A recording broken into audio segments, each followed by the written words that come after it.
Hi everyone, Dr. Lisa here. Today we're going to talk about non-toxic and safer options for shampoo and conditioner for the whole family, so adults, kids, and babies.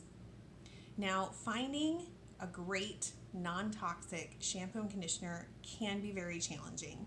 It seems to be one of these categories of products that always has harmful ingredients in them, and so the goal is to find the products that have the least amount of harmful products in them.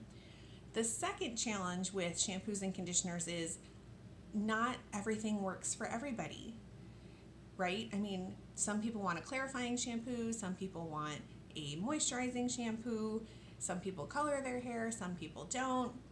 There's a lot of personal preference when it comes to finding a good shampoo and conditioner. So what we're going to do here today is I'm going to talk about the things that we want to avoid in shampoos and conditioners and why.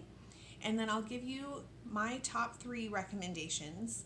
And then always remember that you can go back to the EWG app and the EWG website at ewg.org/skindeep to check out products that you're currently using or ones that you might be interested in. Okay? So there are four things we want to avoid when it comes to shampoos and conditioners. Number 1 is sulfates. So sulfates like sodium lauryl sulfate or sodium laureth sulfate are actually a cleaning agent.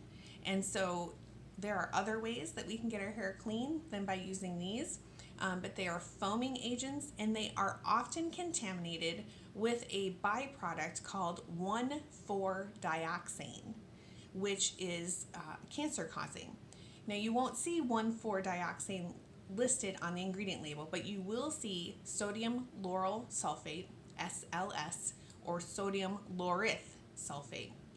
So something to keep in mind when you are switching to a safer or non-toxic shampoo and conditioner, the shampoo in particular, when it doesn't have the sulfates in it, you may not get as much of a lather as you normally would expect. So know that your hair is still getting clean. That's just kind of one of those things that we have to get used to when we switch to safer in this category. Now, one of the things that you can do to try and get a good lather is make sure that your hair is really, really wet before you put the shampoo on. The second thing we want to avoid in shampoos and conditioners are certain preservatives. So we've talked before that some of the preservatives are parabens and phthalates, which are endocrine or hormone disruptors. They throw off the natural balance of hormones in our body, and that can lead to things like infertility, weight gain, excess estrogen, which can lead to cancer. So we want to stay away from things that are affecting the natural hormone balance of our bodies. Number 3, we want to stay away from artificial fragrance. Take a look at my video where we just talk about fragrance, and you'll see that fragrance is one of those things that beauty companies can use to put a whole bunch of stuff in that they don't want us to know about. The FDA considers fragrance a trade secret, and so companies do not have to willingly disclose what's in there. So we want to go with companies that are happy to tell us what is in their fragrance and are choosing things like essential oils and things that are safer for us that are not hormone or endocrine disruptors.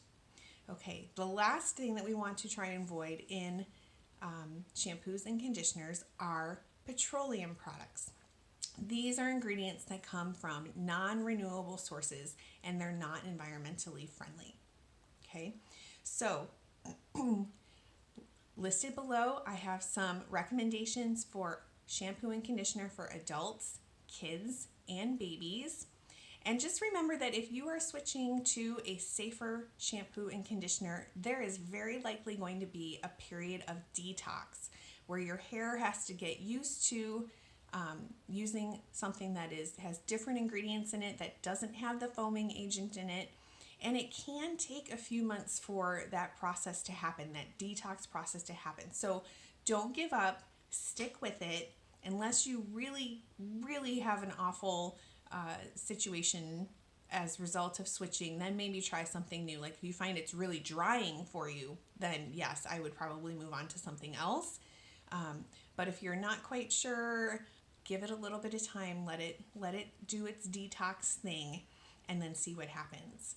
Now, because this is such a huge category when it comes to people wanting to switch to safer, we would love to know if you found a shampoo or a conditioner for adults, kids, or babies that you love. If you have, post it in the comments below and let's share it with everybody.